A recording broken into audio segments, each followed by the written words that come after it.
पिंपरी चिंचवडमध्ये महायुतीतील अंतर्गत वाद आता चव्हाट्यावर आलाय। पिंपरी चिंचवडमध्ये भाजपचा राष्ट्रवादी विरोधात ठराव आहे। अण्णा बनसोडेंचा प्रचार न करण्याचा भाजपचा ठराव आहे। लोकसभेत राष्ट्रवादीने भाजपचा प्रचार केला नसल्याचा आरोप करण्यात आलाय। तर हा ठराव बावनकुळे आणि फडणवीसांना पाठवला जाणार अशी देखील माहिती मिळते।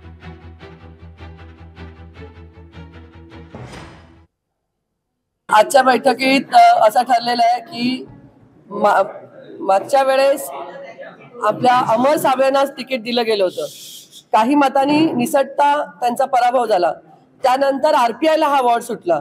हा वॉर्ड हा भारतीय जनता पार्टीचा आहे। निश्चितच हा वॉर्ड हा भाजपला मिळाला पाहिजे अशी भावना सर्व कार्यकर्त्यांची आहे आणि ती कार्यकर्त्यांची भावना निश्चितच आम्ही माननीय देवेंद्रजी फडणवीस उपमुख्यमंत्री यांच्याकडे पोहोचवणार आहेत। त्याचप्रमाणे प्रदेश अध्यक्ष बावनकुळे जी आहेत त्यांच्यापर्यंत पोहोचवणार, त्यांच्यावर मीटिंग करणार आणि आमचा आग्रह असेल की ही विधानसभा आम्हाला लढायला द्यावी आणि ती भारतीय जनता पार्टीच्याच कार्यकर्त्याला देण्यात यावी अशी आग्रहाची भूमिका आमची असणार आहे। 100% कारण कसं आहे की आज बैठकीचा आमचा विषय वेगळा होता, पण त्या बैठकीचा विषय वेगळा असताना कार्यकर्त्यांची जी भावना आहे ती तातडीनं पक्षश्रेष्ठींकडनं पोहोचवणं गरजेचं आहे। त्यामुळे तातडीने पोहोचवू आणि जसं उमाताईंनी सांगितलं त्याप्रमाणे हा मतदारसंघ भाजपला कसा सुटेल यासाठी आम्ही सर्वच जण प्रयत्न करणार आहोत। जनता पार्टीला पिंपरी विधानसभा पाहिजे आणि भारतीय जनता पार्टीच्या सगळ्या कार्यकर्त्यांची प्रामाणिक इच्छेत आम्हाला कमळाला मत द्यायचं आहे। आमच्या दृष्टीनं भारतीय जनता पार्टी आणि भारतीय जनता पार्टीचा पिंपरी विधानसभेत होणारा आमदार महत्वाचा आहे। आमचा कोणाला व्यक्तीला म्हणून कसल्याही प्रकारचा विरोध नाही।